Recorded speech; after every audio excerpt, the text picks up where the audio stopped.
Bismillahirrahmanirrahim. Assalamualaikum warahmatullahi wabarakatuh. Sebelum memulai pengajiannya, saya mau mengingatkan tonton sampai habis agar tidak gagal paham atau salah mengartikan.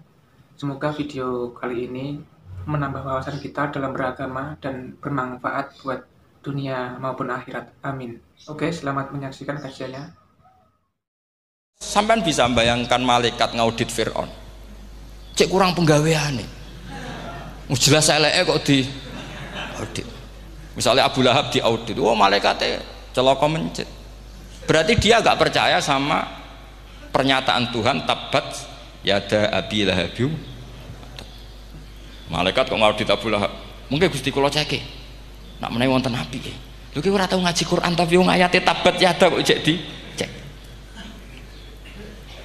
Nah, yang seperti ini masuknya kategori ulaikal ladzina, saat terusé mereka yang kafir bi ayati rabbihim wa liqaihi fahabitos a'maluhum fala nuqimu lahum yaumal qiyamati wasna. Jadi ada orang-orang kafir yang jelas kena aturan fala nuqimu lahum yaumal qiyamati wasna. Jelas kafirnya ya gak kena hisab, yang jelas nabinya, jelas wasinya juga gak kena hisab. Yang kena kita di tengah-tengah. Tapi ilmu itu ikut mainstream karena semua orang bilang ada hisab, ya kita ikut-ikutan bilang, ya sudah gitu saja. Tapi kalau aslinya ya rapati percaya.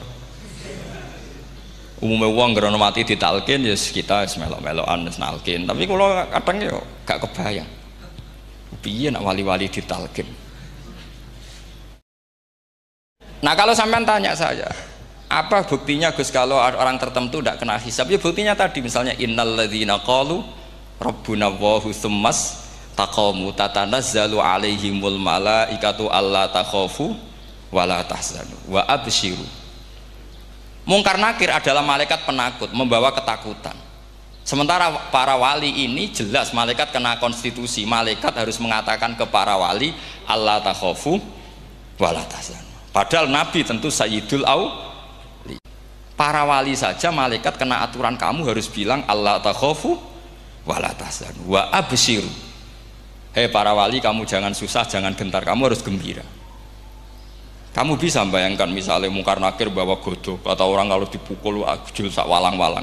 Kemudian kamu bayangkan si Abdul Qadir ngalami itu, Abdul Hasan Asadali ngalami itu, Abu Yazid Al Bustami.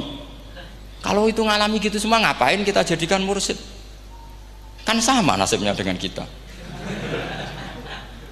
Nah, Zahirul Quran mengatakan asbatal hisabah, tapi Zahirul Quran di ayat yang lain lam yusbit al hisabah. Makanya tadi umumul Quran juga ditaksis dengan muqayyid, yang mutlak ditaksis dengan yang muqayyad, yang mujmal ya sama seperti itu, aturannya seperti itu, ditafsir sama yang mufassal. Sama orang kafir yang jelas, sampean bisa membayangkan malaikat ngaudit Fir'aun, cek kurang penggawean nih, jelas eleke kok di audit. Misalnya Abu Lahab di audit, malaikatnya celaka mencet. Berarti dia gak percaya sama pernyataan Tuhan tabat yada abi lahabiu. Malaikat kok ngaudit Abu Lahab, mungkin Gusti kula ceke nak menawi wonten api lho ki ora tau ngaji Quran tapi wong ayate tabat yada kok cek di cek. Nah, yang seperti ini masuknya kategori ulaikal ladzina, saat terusé mereka yang kafir bi ayati rabbihim wa liqaihi fahabitos a'maluhum fala nuqimu lahum yaumal qiyamati wasna. Jadi ada orang-orang kafir yang jelas kena aturan fala nuqimu lahum yaumal qiyamati wasna. Jelas kafirnya ya gak kena hisab, yang jelas nabinya, jelas wasinya juga gak kena hisab. Yang kena kita di tengah-tengah. Tapi ilmu itu ikut mainstream karena semua orang bilang ada hisab, ya kita ikut-ikutan bilang, ya sudah gitu saja. Tapi kalau aslinya ya rapati percaya. Umumnya uang gerono mati ditalkin, ya kita melok-melokan nalkin. Tapi kalau kadang ya gak kebayang. Piye nak wali-wali ditalkin. Makanya ada di dunia wali itu ada cerita Rabi'ah Adawiyah, itu termasuk keramat beliau itu. Kali Imam Sibawa kan dalam cerita wali kan ditanya marrobuka, ngapunten niku man mausul nopo istifham. Wah itu malaikatnya ndak pernah khataman alfiyah kan, repot. Kalau Rabi Adawiyah lebih parah lagi, itu beliau tuh nangis sekeras-kerasnya. Nangis terisak-isak, dia tersiksa. Ya Allah, engkau itu zat yang paling saya kenali dan harusnya semua makhluk itu kenal engkau. Tapi ini hamba engkau tanya, engkau itu siapa? Itu kan ini orang aneh kata gitu. Karena Allah itu adharud dzahir, kata sampai Imam Sibawayh silakan a'raful ma'arif. Jadi wong ora ora wis geblek tenan dari Imam Sibawayh. Imam Sibawayh kan atas nama dia pakar nahwu pertama mengatakan dhamir paling makrifat di antara 6 isim makrifat paling makrifat itu dhamir. Tapi meskipun gitu a'raful ma'arif Allah. Yang paling makrifat dari sekian isim makrifat itu Allah. Artinya satu nama yang orang harus kenal semua. Makanya di antara keramat beliau ketika ditanya, wong kok ora tau ngaji fikih men ngaji nahwu wae. Gak tahu dia ngaji carane sesuci, carane iddah to gak tahu ngaji nahwu. Terus dia tanya, "Bima fa'ala rabbuka?" Lalu Allah memperlakukan kamu gimana? Terus kata Imam Sibawayh, "Ghafaroli." Allah mengampuni saya karena saya orang yang mengatakan Allahu a'raful ma'arif. Ini penting kalau aturakan. Jadi makanya kalau sampean tanya caranya ilmu alim gimana, ya satu tadi, kalau sampean masih banyak orang hidup, syaratnya kamu harus hafal Quran, hafal hadis, hafal sekian ribu hadis, hafal sekian ulumul Quran. Itu kalau masih banyak orang hidup. Kalau sudah kamu sendiri hidup, ya sudah, pokoknya isokulhu ya salim sendiri kan, nggak ada saingannya ini.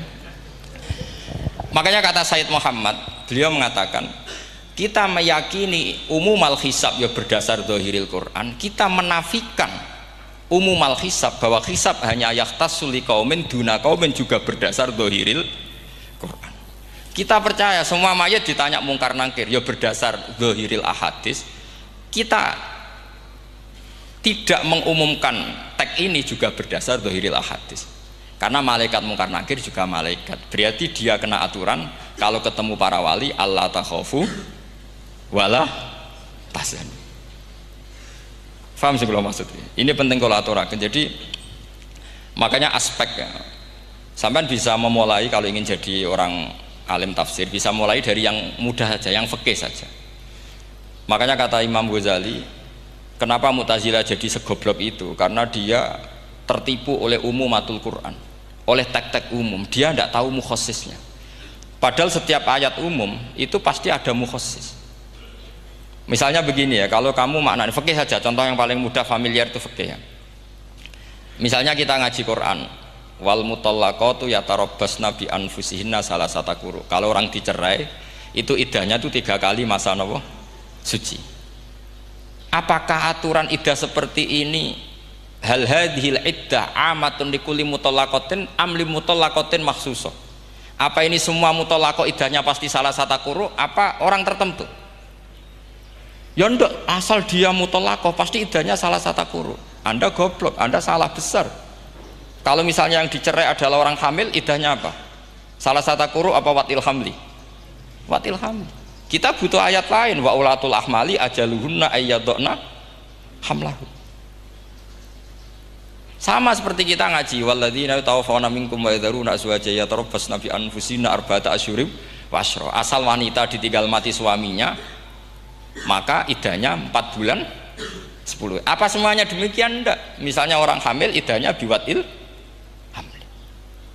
Artinya kalau Anda tertipu umumatil Quran, berarti Anda sama dengan menghukumi orang ditolak semua iddahnya salah satu guru. Sama misalnya orang sekarang dalil-dalil wa may yatawallahum minkum fa innahu minhum. Kalau berkawan orang kafir, maka dia menjadi kafir. Itu kan fatal. Semua nabi ya berkawan orang kafir karena dakwahnya memang sama orang kafir. Lo coba andai kan sampean hafal Quran itu sama teori itu tuh mungkin menyedihkan. Coba istilahnya Quran wadhkur akho'at wa ila adin akhawum huda wa ila samuda akhawum. Terus semua umatnya yang kafir disebut akhawum. Akhaw itu artinya apa? Saudara. Mereka ya berkawan sama orang kafir. Makanya butuh analisis fikih untuk maknani wa may yatawallahu minkum fa innahu. Setelah dianalisis fikih, ternyata semua nabi diistilahkan Wa ila Madyan akhahum Syuaiba, wa ila Adin akhahum Huda. Akha itu artinya apa? Saudara. Kalau sampean tanya, lalu logikanya gimana? Kata kitab-kitab kan wa in kana dasarin fajanibhu suratan. Kalau ada teman buruk, jauhi. Kalau teman baik, temani. Kalau cara usul fikih gampang. Kancanan maling dosa, wong kok kancane maling. Tapi nak dakwai maling. Apik kan? Aku ora ngancani kok dakwai dandani, selesai kan? Ngancani maling elek, nak dakwai maling apik. Demenan rondo elek, nak didik apik kan, itu seperti itu. Nah, ini penting kalau aturaken. Dan di sini ini makanya NU itu punya sejarah panjang, banyak wali-wali yang jadab, yang coro zahir itu kancanan wong fasik-fasik. Orang syariat bingung, ini wali kok berteman orang fasik. Ya kalau kamu bahasakan teman ya masalah, kalau kamu bahasakan ini binaan. Tidak sama jawab saja, kalau dibahasakan teman masalah nggak masalah kan, tapi kalau dibahasakan itu binaan, selesai kan? Sama, Nabi berkawan orang kafir itu tidak karena berkawan, itu binaan Nabi. Memang Nabi itu jadi Nabi, objeknya adalah mengislamkan orang kafir. Ya berlama-lama Nabi dialek dengan mereka, muasyarah sama mereka. Bahkan Nabi diharuskan bersikap baik sama mereka. Itu yang disebut fabima rahmatim minallahi lintalahum walau kunta fadzan ghalidhal qalbi lan faddu min haul. Tapi sekarang itu orang sudah tidak pakai ilmu. Orang-orang radikalisme itu nggak pakai usul fikih. Pokoknya kalau ada ayat terjemahnya gini ya sudah itu jadi madhab. Akhirnya kecelakaan seperti ini. Pokoknya kalau ada ayat faqtulul musyrikina haitsu wajadtumuhum wa khudhuhum wahsuruhum wa'udu lahum kulla marsad. Sudah hafalnya ayat itu saja. Dia tidak mau ngapalkan misalnya qatilul ladzina yuqatilunakum. Ada ayat lagi wa akhrijuhum yamin haitsu akhrajukum. Sehingga ulama kita membagi kafir itu ada harbi, kita musuhi, ada zimmi, ada muahad, ada musta'man. Itu ulama karena tahu tidak semua orang kafir itu harbi, tidak semuanya zimmi, tidak semuanya muahad, tidak semuanya musta'man. Kalau harbi oke, kita perang, kalau zimmi ya kita bina. Kalau muahad ya sesuai perjanjian kita, kompensasinya apa, MOU-nya kayak apa. Tapi apalnya mereka ayat satu tema. Nah celakanya kita yang ngaji di pondok-pondok yang katanya spesialis ingin alim tafsir, apalnya ya satu ayat juga. Wah itu kan satu ayat versus satu ayat, itu ngeri. Makanya kalau sama tanya saya, ini katanya di acara ini sama tanya gimana caranya jadi ahli tafsir, saya jawab gampang. Itu apal Quran, apal hadis, terus apal ulumul Quran. Ya misalnya Nadoman ya Faidul Khobir lah, kalau kitab Nasar ya minimal itu setengah lanya itkon lah, kalau nggak lanya-lanya amat ya agak lanya. Karena kitab tafsir itu gampang, teorinya itu mudah sekali. Misalnya al-ibratu bi umumil lafzi la bi khususis sabab, itu sama dengan kayak kaidah fikih. Karena kalau kaidah fikih itu saya itu pernah dibisui kiai itu, ini kisah nyata itu, dibisui kiai itu pas basul masail. Dulu saya itu masih sering mau basul masail. Tadi mun pensiun mun boten niku mun. Dulu saya dengan Gus Zofur putrane Mbah Mun itu sering makili Pondok Anwar basul masail fikih. Tapi tidak tahu ceritanya Gus Zofur jadi dokter tafsir, saya juga kok tahu-tahu menekuni tafsir. Lama-lama orang itu lupa status saya yang fakih ya. Makanya saya itu ya kadang eman gitu, karena ini status penting juga. Tapi status fikih itu kadang memang menyesatkan. Karena begini, itu dulu pernah ada basul masail itu begini. Ini kisah nyata ini. Ada desainer baju putri untuk putri, anak putri. Kemudian desainer itu menciptakan satu celana pendek misalnya, atau celana seperempat. Dengan desain ini pasti kalau dipakai itu auratnya itu kelihatan. Bagaimana hukumnya desainer ini? Apa termasuk mimman sarro'a as-sayyi'ata? Karena terjadi kasfil aurat. Apa enggak? Rata-rata kalau kiai yang khusuk-khusuk, yang sepuh-sepuh, desainer itu dosa. Gara-gara tren pakaian ini mau itu buka aurat.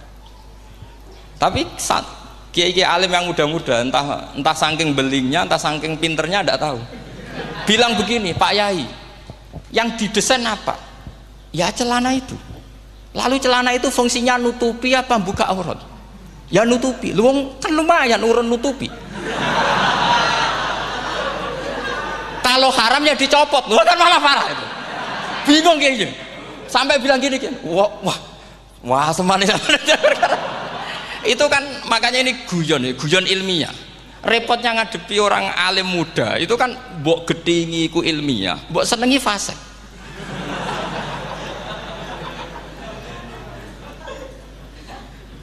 Ketika kiai yang khusyuk tadi tak tanya, kalau desainer katok seprapat,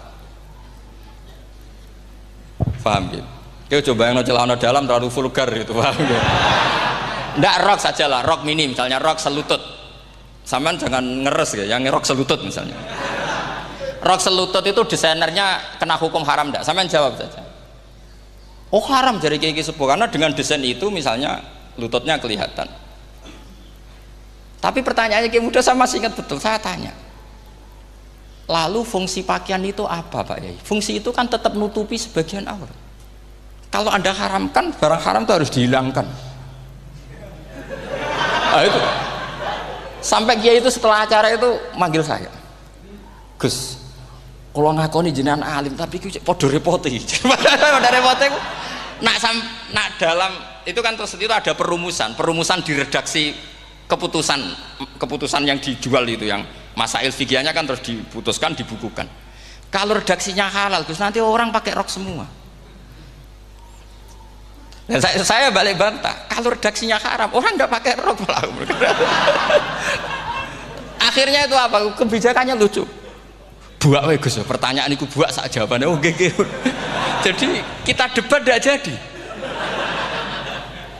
Ini cerita ilmiah. Makanya sama tidak wajib manut saya ini terlalu ilmiah. Jadi tidak baik untuk kehidupan kesalian kurang baik. Jadi ini tapi ini ilmu.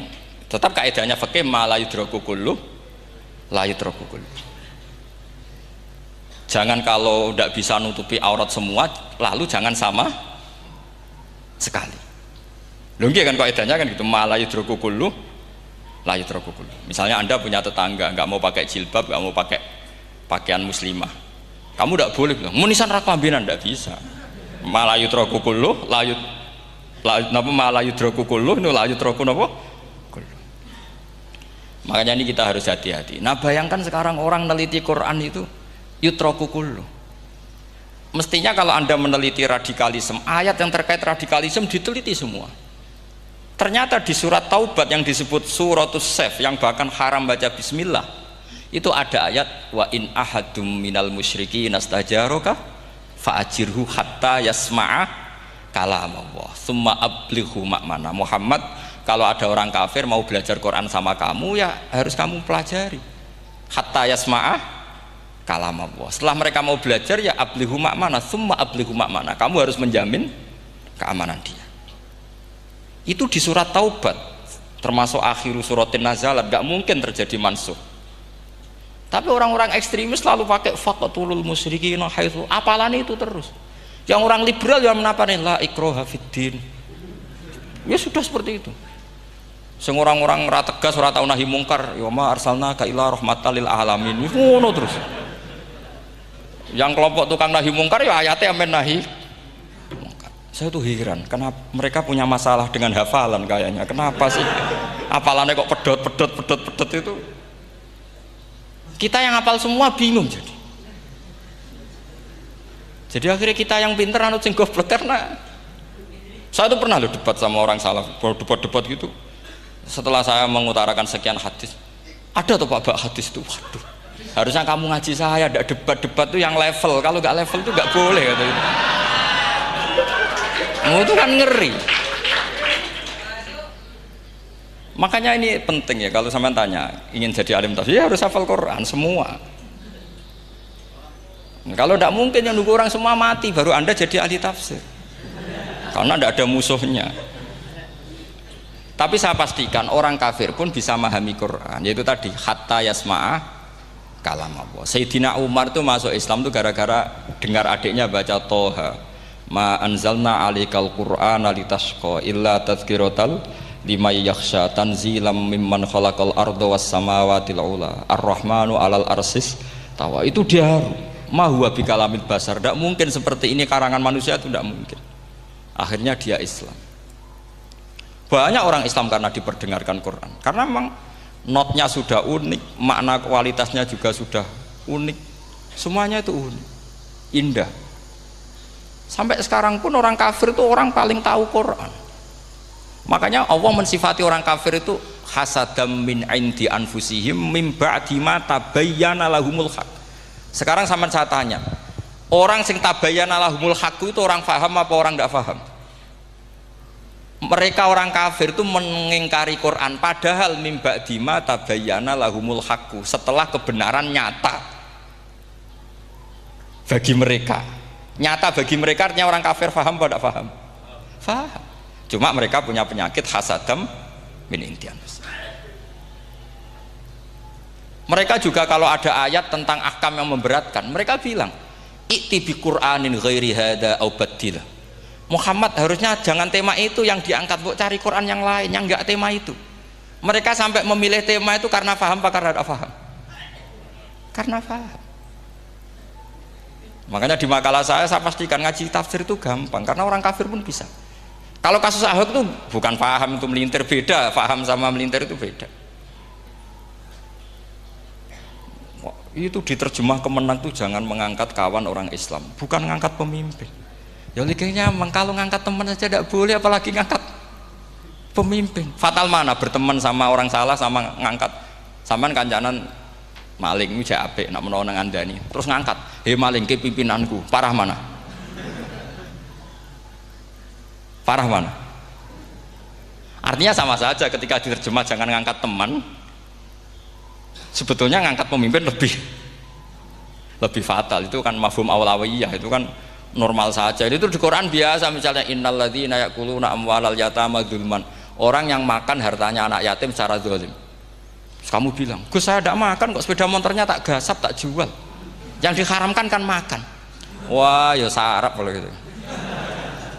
Maknanya begini, memakan harta anak yatim artinya ifsad. Ifsad itu merusak. Nak ngono ikhraq, membakar atau mencuri sama dengan makan, bal asyad, malah kan lebih apa? Lebih apa? Dasar. Jadi yakuluna di situ tuh ba'dul amsilah, sebagian contoh min wujuhil ifsad atau min wujuhil ihlak. Jangan kok karena ayatnya makan, oh yang haram tuh makan, kalau nyuri gak apa-apa. Waya fatal. Itu kan sama dengan santri geblek dikandani kiai ini, "Cung, kowe mbek bojomu jogeman naboi." Suatu saat istrinya lapor lagi, "Pak Yai sekarang tidak naboi tapi nyadui." Karena naboi itu pakai tangan. Mereka pertama dilaporkan kiainya, "Pak Yai, suami saya itu sering memukulin saya pakai tangan gini. Cung jogeman naboi bojomu." "Nggih Pak Yai, siap." Suatu saat istrinya lapor, "Pak, tetap benjut, kenapa? Kalau nak ini disadui." Mereka pikirannya, sing haram nabok, nak nyaduk halal. Wah itu kan ngajak goblok bareng. Nah masalahnya di usul fikih kasusnya seperti itu. Makanya saya ini kadang ya maliki sekali. Kadang saya itu maliki sekali. Kadang ya. Misalnya begini, saya beri contoh. Ini yang kisah nyata ya. Ada seorang Arabi datang ke Rasulullah. Ya, tadi kan teman-teman minta juga ilmu hadis ya. Ini satu paket saja. Itu tadi nanti kalau sampean kasih lalim itu sudah ada urusan saya tadi. Nunggu orang mati banyak tadi. Kalau nggak usah nunggu orang mati, sarannya tadi apal tadi. Ya Rasulullah ahlak tuh. Saya ini orang yang rusak. Wama ahlakaka. Lalu yang bikin rusak kamu apa? Qol waqatu imroati fina hari Ramadan. Saya menjima istri saya ketika masih siang. Fina hari Ramadan, siang Ramadan. Walhasil Nabi tidak menyuruh hanya kodok, tapi menyuruh kafaroh. Kafarohnya itu merdekakan budak atau memberi makan 60 orang miskin atau puasa berapa? Puasa 60 hari. Atau urut merdekakan budak atau puasa 60 hari atau memberi makan sitina miskin. Oke, kita sepakat. Sepakat ya, hadis itu sahih dan diulang-ulang oleh Ashabus Sunan. Oke, riwayatnya enggak masalah. Sekarang kita analisis maknanya. Sekarang sampean saya tanya. Kalau Anda misalnya sekarang jam berapa ini? Misalnya sekarang jam 9 kurang seperempat Ramadan, terus Anda rokok atau Anda ngopi, kepengen ngopi terus ngopi tanpa udhrin syar'iyyin. Anda hanya wajib qadha apa bayar kafarah? Enggak, sampean jawab. Rata-rata kiai kita, oh mau wajib qadha Gus karena gak jima. Sing seru kafarah iku nak jima. Kan ngombe kopi be jima beda. Pertanyaannya tuh lucu, ini naif secara fikih masalah. Masalahnya begini. Jima bojo itu tidak zina. Jima bojo itu zina apa enggak? Enggak. Berarti dengan makan bedanya apa? Sama kan? Sama-sama amrun mubah. Sesuatu yang boleh. Kenapa hukumannya berat? Makanya kata Imam Malik, ndak itu nilainya. Nilainya adalah hadku hurmati Ramadan bi ghairi udhrin syar'iyyin. Makanya kata Imam Malik, siapapun yang makan fina hari Ramadan, iftar apapun fina hari Ramadan bi ghairi udhrin syar'iyyin, maka hukumnya sama dengan jima fina hari Ramadan. Karena sama-sama ihlak ifsad hurmata Ramadan bi ghairi udhrin syar'iyyin. Loh ndak, ini ilmiah. Kamu ndak harus cocok, tapi otak kamu harus percaya. Loh iya kan, beda kan? Saya secara nafsu ndak cocok, cek berarti. Tapi ilmiah saya setuju. Kalau kiai ngandani itu kan pasti pakai badul amsilah, kan nggak mungkin semua contoh disebut. Cong kowe nak mlaku-mlaku aja geman delok wong wedok iku mari setan. Mboten delok Mbah, nyekel. Lho malah parah to. Ndak bisa. Makanya ini masalahnya lafat. Ini kembali ke Imam Syafi'i, bilisanin arabiyyim mubin. Ketika seorang kiai bilang, "Cung aja geman delok cah wedok," adalah mengungkapkan al-muharramat. Bukan mentaksis yang haram itu hanya melihat. Saya ulang lagi ya, ketika seorang kiai bilang cung jogeman delok wedok sing haram, itu semangatnya adalah melawan keharaman, bukan mentaksis yang haram hanya delok. Itu di Quran normal semua, di semua lugat ya biasa. Itu kan sama seperti misalnya seorang bang ngasih uang cucunya, cung tak kayak duit 100.000, cung gue tuku es. Terus kue mendingan, nak ragu tuku es haram iki kan ngongkone tuku es. Lah kepen putumu mati kan nyeben 100.000 gue tuku es. Ya mulai dulu istilahnya nak bange ke ibu tuh cung 100.000 gue tuku.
Alhamdulillah, itu dia kajian dari Gus Baha. Semoga bermanfaat dan kita mendapatkan barokahnya, amin. Tunggu video dari kami bersama Gus Baha. Dan sekian, wassalamualaikum warahmatullahi wabarakatuh.